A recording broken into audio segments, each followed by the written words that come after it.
Assalamualaikum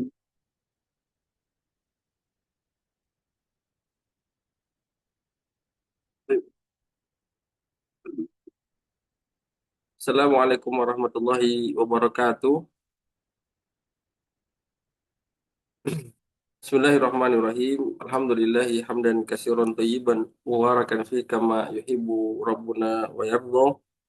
Asyhadu an la ilaha illallah wahdahu la syarikalah wa asyhadu anna Muhammadan abduhu wa rasuluhu la nabiyya ba'da. Amma ba'du, insyaallah kita lanjut mengkaji menelaah kitab pengantar fikih jual beli dan harta haram. Kita masih di pembahasan tentang aturan membuat kesepakatan tambahan dalam jual beli, bahwa pelaku akad ya penjual dan pembeli itu boleh mengajukan kesepakatan tambahan ya tatkala melakukan jual beli. Mereka masih boleh untuk melakukan kesepakatan tambahan. Ada mungkin beberapa hal yang mereka inginkan agar berjalannya jual beli. Hukum asal membuat kesepakatan tambahan adalah diperbolehkan selama isi kesepakatan, persyaratan atau request tambahan ini pertama tidak bertentangan dengan konsekuensi akad, kemudian yang kedua tidak bertentangan dengan aturan syariah, maka diperbolehkan. Nah, kemudian di dalam bentuk ya kemarin kita juga bahas ada rincian dari Ibnu Qudamah rahimahullahu taala di kitab Al-Mughni bahwa macam-macam atau jenis-jenis kesepakatan tambahan itu sudah ada 4 poin ya, ada yang sah, ada yang batil. Kemudian kita juga di pembahasan bagaimana kalau akadnya itu asalnya ini akad yang sah, namun di dalam akad yang sah itu ada kesepakatan tambahan, tambahan di mana persyaratan tambahan atau kesepakatan tambahan itu isinya persyaratan yang batil, kesepakatan yang batil. Apakah akad itu ikut batal atau cuma akadnya dijalankan, hanya kesepakatan saja yang hanya kesepakatannya saja yang dihilangkan, akadnya dijalankan. Kita sudah bahas kisah tentang Barirah. Kisah tentang Barirah ya, bahwasanya Nabi Alaihissalam mengizinkan terjadinya akad tersebut walaupun si penjual yakni tuannya Barirah itu mempersyaratkan ada persyaratan yang batil yang bertentangan dengan aturan syariat. Nah, itu sudah kita bahas keterangan dan hadisnya di pertemuan sebelumnya.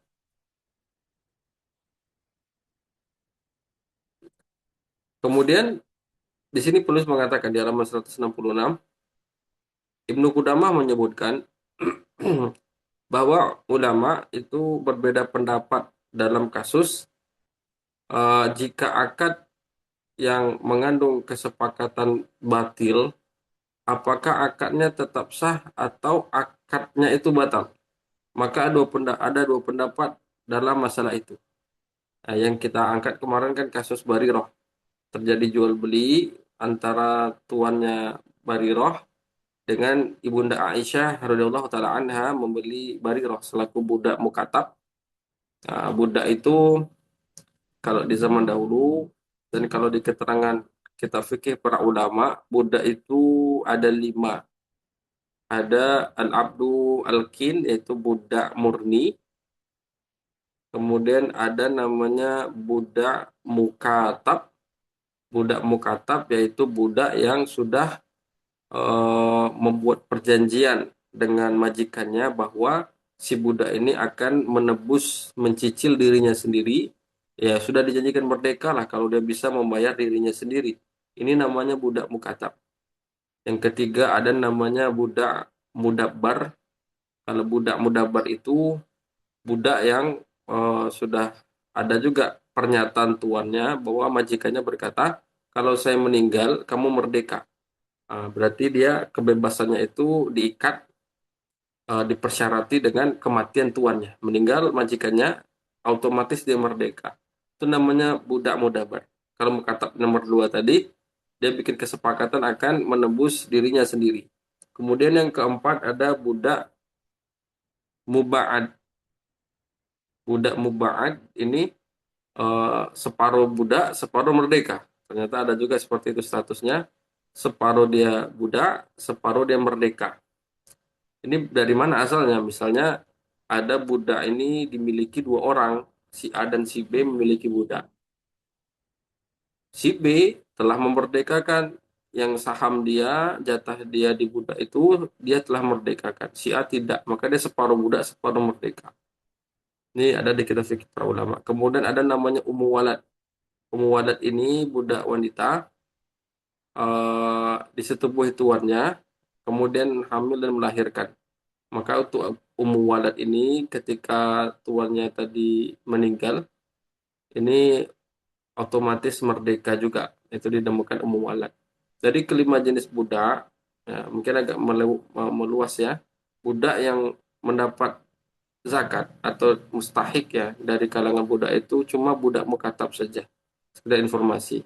Nah, Bariro di sini posisinya budak yang mukatab karena dia sudah membuat perjanjian dengan majikannya bahwa kalau dirinya bisa menebus kemarin itu 9 ukiyah, 9 ukiyah itu 40 dirham atau 4 dinar kali 9, 4 kali 9 berarti 36. 36 keping emas dia bisa merdeka.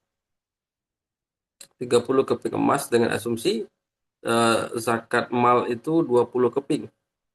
Ini 36 berarti 20 keping lebih 16 keping.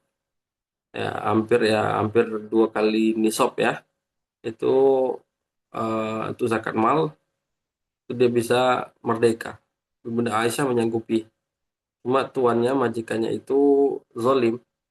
Majikannya mengatakan ya silahkan beli Bariroh ini, kemudian dengan syarat harus dimerdekakan, kemudian hak walaknya untuk tuannya. Padahal hak walak ini harusnya untuk yang memerdekakan si budak. Dalam kasus ini Ibunda Aisyah yang rencana akan membeli Bariroh, akan memerdekakan Bariroh, maka hak walak itu adalah untuk Ibunda Aisyah. Ini yang benar. Ya, kurang lebih seperti itu. Ini jual belinya normal, cuma ada persyaratan batil. Maka Ibnu Qudamah menyatakan para ulama itu berbeda pendapat. Ada dua pendapat di sini. Apakah akadnya itu kena efek ya? Akadnya ikut batal gara-gara ada persyaratan batal atau eh, akadnya aman, cuma persyaratan batal ini aja yang harus disingkirkan, dihilangkan. Kita akan lihat keterangan Ibnu Qudamah. Ibnu Qudamah menuliskan, qala al-qadi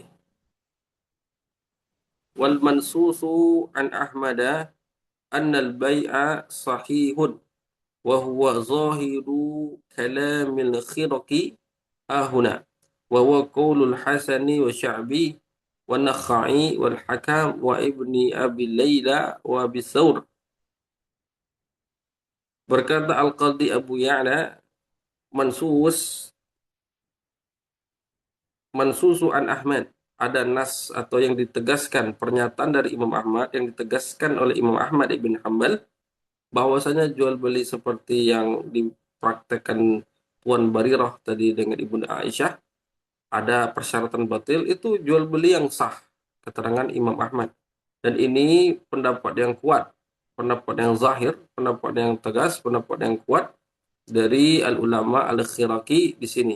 Dan ini juga pendapat Al-Hasan Al-Basri, kemudian Imam Sya'bi, kemudian Ibrahim An-Nakhai, kemudian Al-Hakam dan Ibni Abi Layla dan Abi Thawr. Ini ulama-ulama besar, itu pendapat mereka. Berarti pendapat pertama sah. Kemudian Ibnu Qudamah menyebutkan pendapat kedua.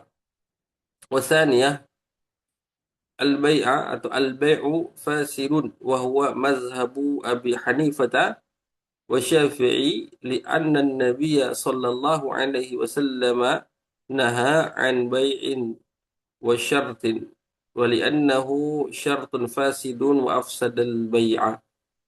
Pendapat kedua, jual belinya batal.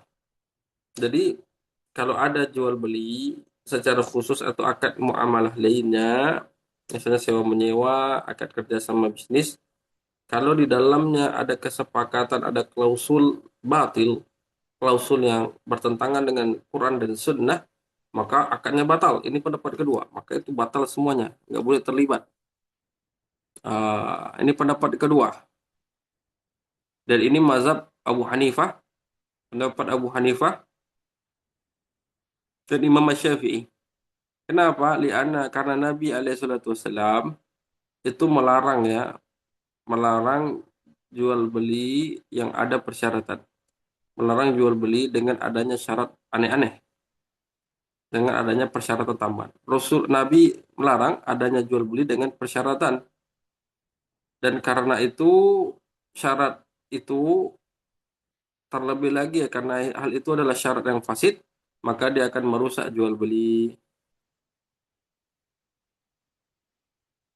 Nah, berarti kalau pegang pendapat kedua ini lumayan banyak ya jenis-jenis transaksi yang tidak boleh dilakukan oleh kaum muslimin. Nah, selama nanti ada kesepakatan tambahan dan isi kesepakatan itu bertentangan dengan nas-nas syariah, aturan syariah, maka dia batal. Biasanya seperti franchise, ya orang ikut franchise dan lain-lain, kadang di dalamnya banyak itu klausul harus begini, harus begitu. Maka itu tidak diperbolehkan kita bergabung kalau ikut pendapat kedua. Sanggahan, sebenarnya nanti penulis condong ke pendapat pertama ya, tetap sah. Syaratnya saja yang dihilangkan, akadnya tetap sah. Makanya di sini ada sanggahan untuk pendapat kedua yang menyatakan batil. Alasan ini tidak kuat karena ketika penjual mengajukan syarat yang batil, ada dua kemungkinan. Lah kok ada persyaratan yang batil nih? Ada dua kemungkinan. Pertama, dia tahu bahwa syarat itu batil, atau yang kedua, dia tidak tahu bahwa yang dia ajukan itu ternyata syarat yang batil. Jadi ada dua kemungkinan. Pertama, dia tidak tahu. Dia tidak tahu, tidak ada hak baginya melakukan akad dengan syarat batil. Kalau dia tidak tahu itu batil, maka tidak ada hak baginya melakukan akad dengan syarat yang batil. Karena itulah Nabi Alaihissalam tetap memberlakukan akad Tuan Barirah. Maaf, jika dia tahu bahwasanya syarat batil itu dilarang syariah, maka tidak ada hak baginya melakukan akad dengan syarat yang batil. Karena itulah Nabi Alaihissalam tetap memberlakukan akad ya,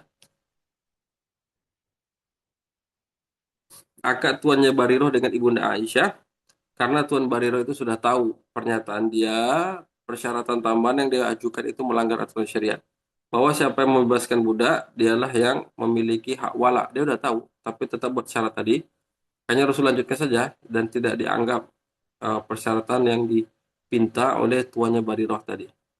Yang kedua, jika dia tidak tahu.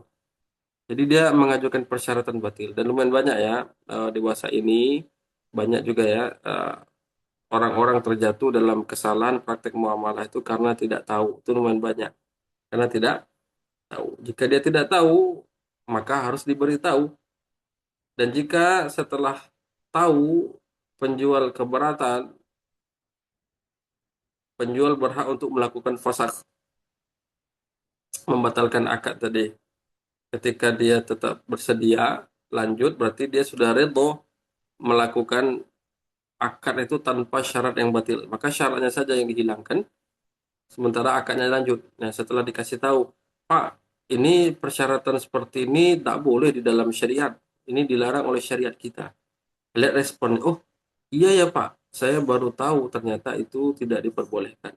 Nah, kemudian kita bilang, ini kalau kita akan lanjut akad Pak, syarat ini harus dihapus. Lihat respon dia. Kalau dia keberatan berarti batal transaksi. Tapi kalau dia, oh ya udah silakan hapus, berarti lanjut dan dia redo bahwa persyaratan tadi dihilangkan. Nah, itu dia sanggahan untuk tadi. Maka terjadi pendapat yang dikuatkan penulis di sini. Pendapat yang kuat adalah pendapat pertama, bahwa akadnya tetap sah meskipun status akadnya itu batil. Akadnya tetap sah meskipun ya ada syarat yang batil di sana. Sehingga sehingga melibatkan diri dalam akad yang mengandung kesepakatan batil selama memungkinkan untuk menghindari pengaruhnya diperbolehkan. Nah, karena kesepakatan batil ini dianggap tidak ada, maka tetap harus berupaya ya untuk tidak melibatkan, tidak atau menghindari ya dari pengaruh akad batil tadi. Setelah itu Ibnu Qudamah menyebutkan perbedaan pendapat di atas, kemudian beliau menyebutkan hadis Barirah sebagai dalil untuk menguatkan pendapat pertama. Lalu beliau mengatakan, wa abtala syarta wa lam yubutil al-aqdah. Secara fakta, Nabi SAW itu membatalkan persyaratan yang diajukan oleh tuannya Barirah, tapi Rasul tidak membatalkan akad jual belinya. Akad jual belinya tetap terjadi, tetap berjalan dan tetap lanjut. Namun persyaratan yang diajukan oleh tuannya Barirah itu saja yang dihapus. Syekhul Islam Ibnu Taimiyah rahimahullah taala mengatakan, "Anal qauma kanu qad alimu anna hadza syarta manhiyun anhu." فأقدموا على ذلك بعد نهي النبي صلى الله عليه وسلم فكان وجود اشتراطهم كعدمه. Wah, ini luar biasa pernyataannya. Bahwasanya sekelompok orang mereka telah mengetahui bahwa syarat ini dilarang oleh syariat. Tapi mereka tetap mengerjakannya, tetap melangkah maju membuatnya. Setelah ada larangan Nabi SAW terhadap akad tersebut, maka keberadaan persyaratan batil tadi seperti tidak ada, dianggap tidak ada. Keberadaan persyaratan-persyaratan batil itu seperti tidak ada, dianggap tidak ada.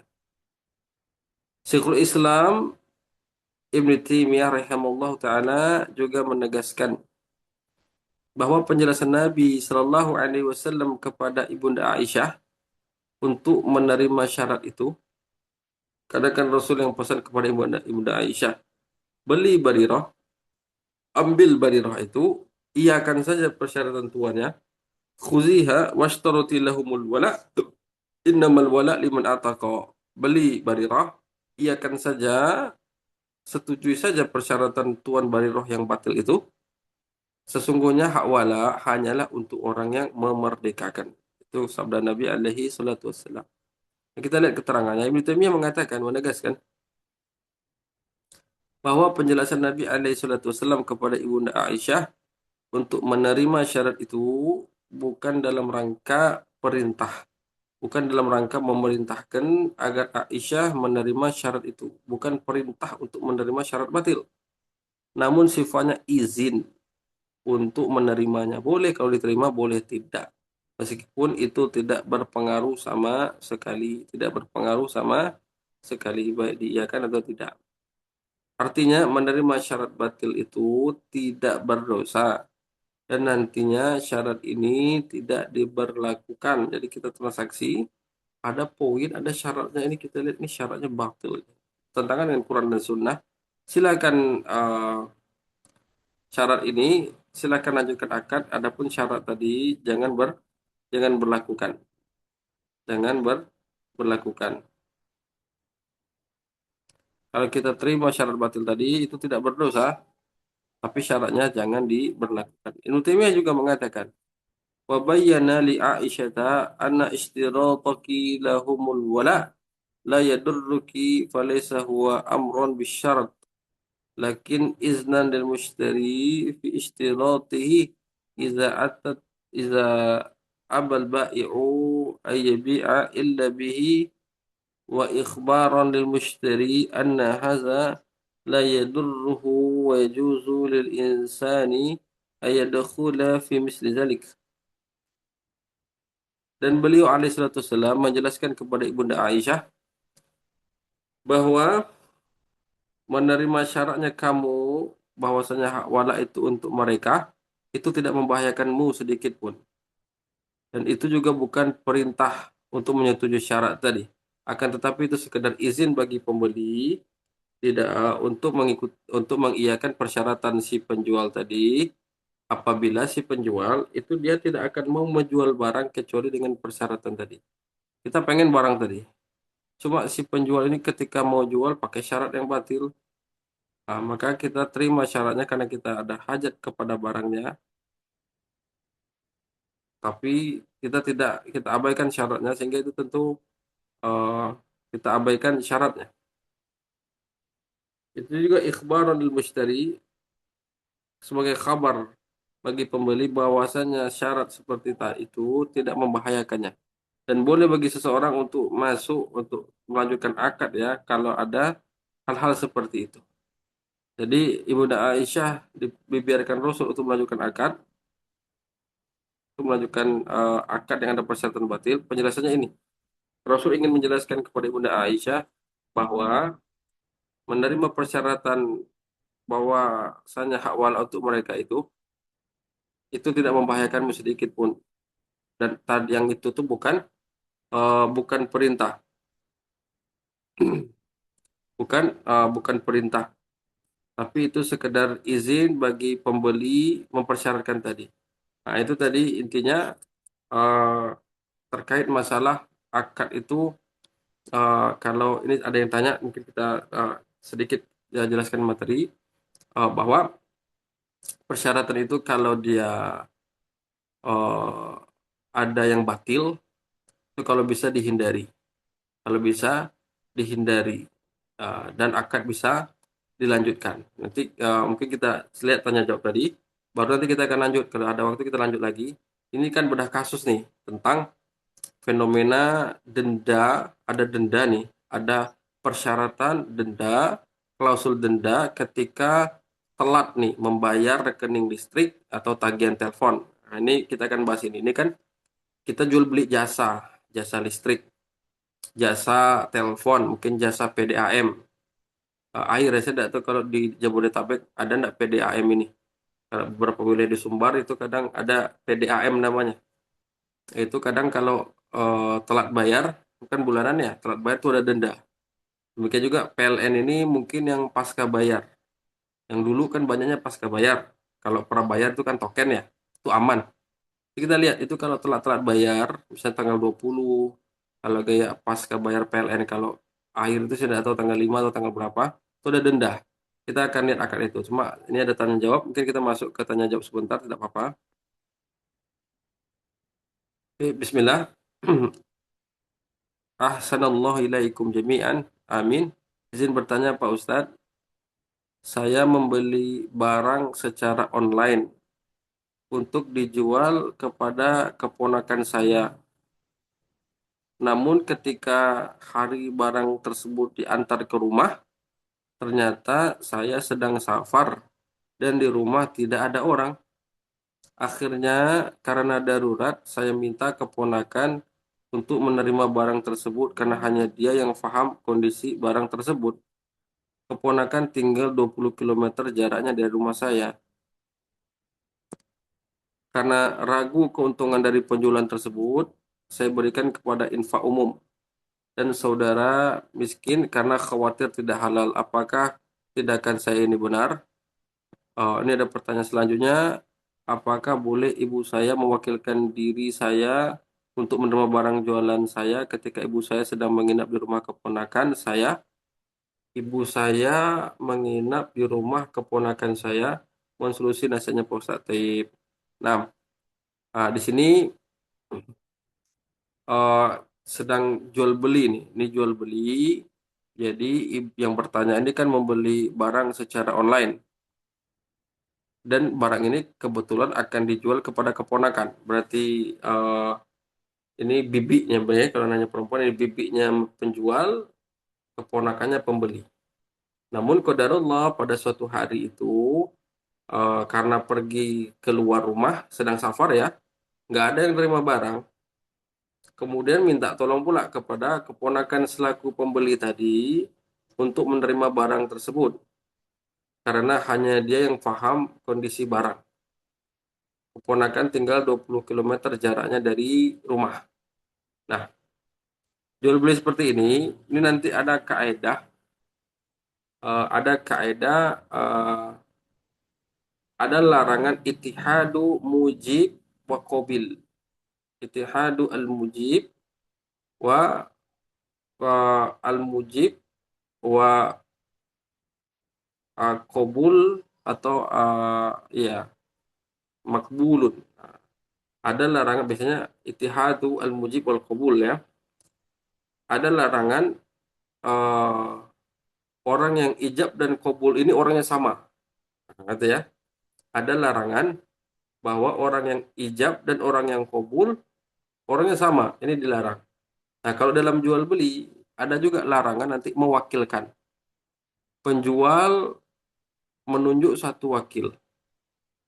Pembeli menunjuk wakil orang yang sama. Nah, ini tidak diperbolehkan. Atau di sini si keponakan dia adalah pembeli.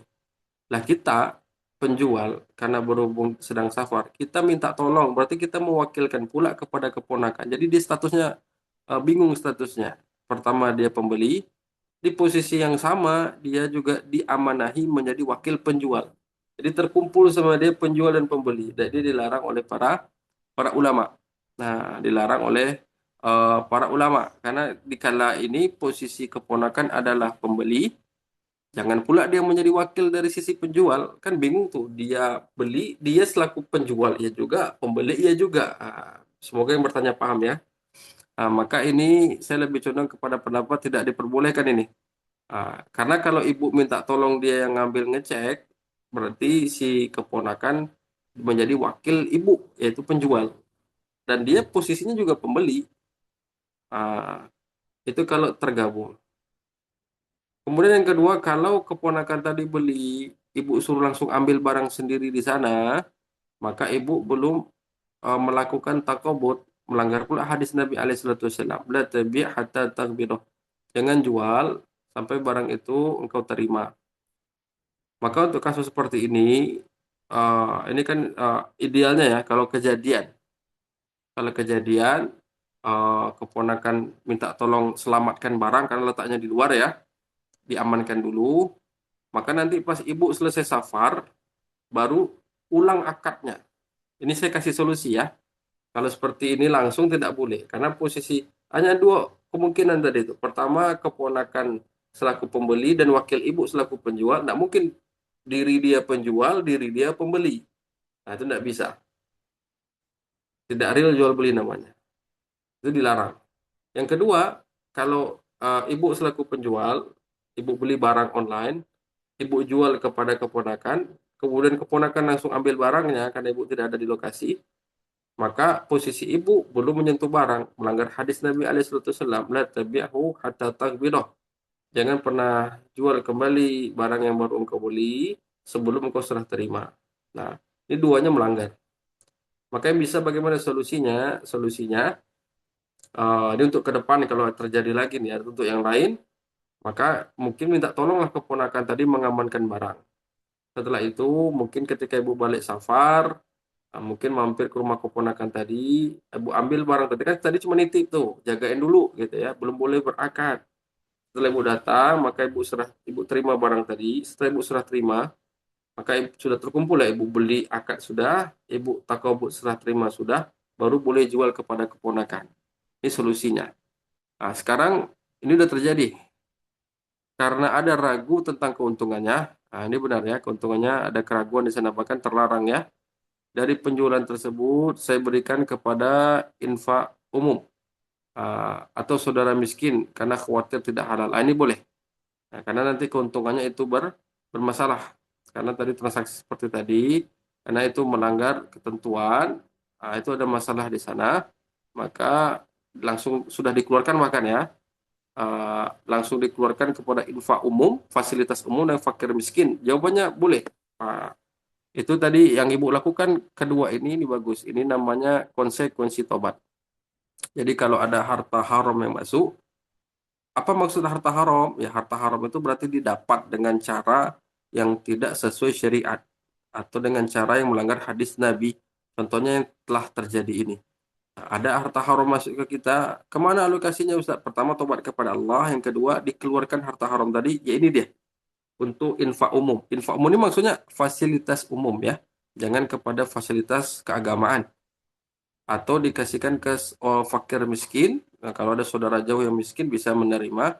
Itu cara konsekuensi tobat, mengeluarkan harta haram yang masuk ke kita tadi. Apakah saya benar? Jawabannya benar.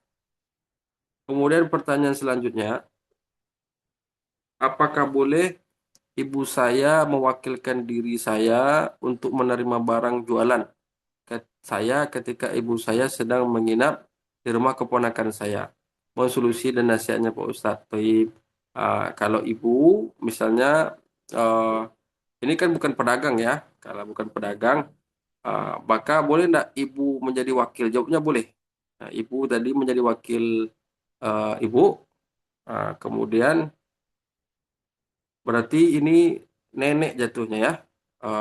Nenek dan cucu berarti posisinya ya. Bisa ibunya ibu itu menjadi wakil, menerima barang, kemudian dia jual kepada keponakan. Nah, ketika sedang menginap, itu bisa. Tapi nanti idealnya ibu itu di luar rumah menerima barangnya, si nenek menerima barang itu di luar, kemudian agak pindah tempat lah ya, mungkin terimanya agak di luar, baru nanti lakukan jual beli kepada keponakan bisa. Nah, ini juga di antara pendapat ya bisa. Nanti memang ada juga yang melarang karena wakil itu wakil dengan pembeli jangan sampai punya hubungan darah. Ah, wakil kepada pembeli. Nanti ini memang ini ada yang melarang nggak ada. Nanti kaedahnya apa? Kaedahnya yaitu orang-orang yang ditolak persaksiannya tidak boleh dia menjadi eh, wakil seperti ini. Ini kan ibu keponakan. Ini orang-orang yang persidangannya, maaf, persaksiannya itu masih dipertimbangkan dalam pengadilan. Maksudnya itu masih ada hubungan darah. Misalnya termasuk ini contoh yang terlarang. Saya pernah dengar, semoga ibu paham nih. Contohnya beda dikit tapi ini penting. Si laki-laki dia jual emas secara online, secara online. Orang beli dari luar kota. Mungkin contoh ya, mungkin penjual emas ini di Jakarta, laki-laki. Ada yang beli di Pekanbaru. Lah masalahnya ini kan emasnya online berarti. Emasnya di Jakarta yang beli di Pekanbaru. Kan nggak bisa. Kemudian si penjual emas tadi, dia menyediakan wakil untuk para pembeli. Paham ya?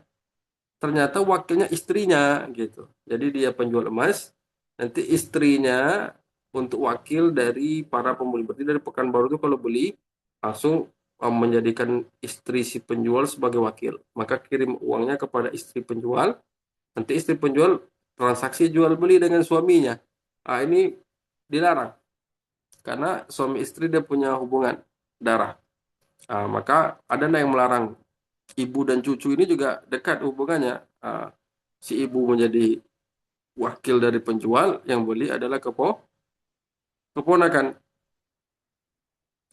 Itu tadi ada yang melarang. Kendati pun nanti sebagian ada yang membolehkan. Karena kan ah, bisa minta wakilkan kepada ibu. Intinya yang ini masalah khilaf. Yang masalah ibu ada orang menjadikan orang tuanya wakil ini bisa. Cuma ini lantaran di rumah keponakan posisinya ya. Lantaran posisinya berada sedang di rumah cucunya alias keponakan ibu ya alias cucunya si nenek ini. Kalau sekiranya beda rumah selesai masalah. Mungkin kalau hati-hati ini tidak ditinggalkan saja ya. Kita pegang pendapat dari hati-hati karena posisi si nenek dan sedang di rumah cucunya. Kalau nenek tidak di rumah cucu, selesai urusan. Bisa itu. Misalnya si nenek di rumah ibu, rumah anak misalnya, itu rumah anak yang lain. Minta tolong dia terima barang. Nanti datanglah keponakan ke sana untuk jual beli alias cucunya kan. Itu bisa. Ini karena posisi sedang di rumah nih. Nanti tidak real jual beli dia. Saya lebih hati-hati ini juga termasuk yang tidak diperbolehkan. Karena posisi ibu sedang berada di rumah keponakan. Wallahu a'lam ya. Nih, yang kedua ini memang ada nanti masalah-masalah khilaf seperti itu ya. Taib. Sebaiknya hati-hati benar. Sebaiknya adalah hati-hati. Pendapat yang hati-hati itu lebih utama. Pendapat yang hati-hati lebih utama ketika ada khilaf di tengah para ulama. Nah kan kita jual beli itu yang kita hindari adalah ada namanya istilahnya hilah. Hilah itu akal-akalan. Itu tidak diperbolehkan. Merekayasa atau akal-akalan. Makanya nanti ada di antara bentuk jual beli yang dilarang adalah jual beli inah. Jual beli inah ini Dia sebenarnya pengen hutang piutang. Cuma kalau pinjam uang 100 juta, balik 120 juta, langsung seperti ini kan riba. Maka gimana yang ngakalinnya supaya bisa ya utang berlebih ini? Maka dicarilah benda, barang. Akal-akalan saja ditaruh untuk sebagai jual beli. Padahal itu cuma kamuflase. Nah, maka kita khawatir nanti ini bagian dari akal-akalan nih. Mumpung ibunya di sana, keponakan di sana, biar mempermudah ya. Ya kan tadi berarti serah terima nggak terwujud di sini. Sementara serah terima barang bagi si penjual itu kan memang diperintahkan oleh Nabi alaihi salatu wasallam, anjuran atau aturan dari Nabi alaihi salatu wasallam. Mewakilkan ke ibu bisa, tapi di sini posisinya ibu sedang di rumah cucu masalahnya. Oke, kok di rumah lain, lain case, lain kasus ya. Wallahu a'lam. Semoga Allah mudahkan. Ada yang lain ditanyakan?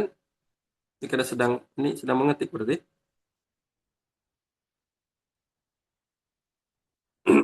Ada yang lain? Oh, sudah jam 5 lewat. Silakan.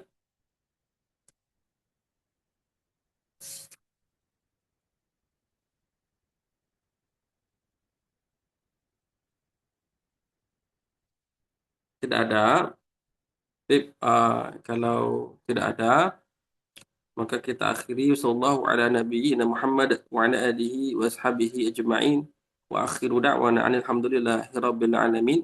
Assalamualaikum warahmatullahi wabarakatuh.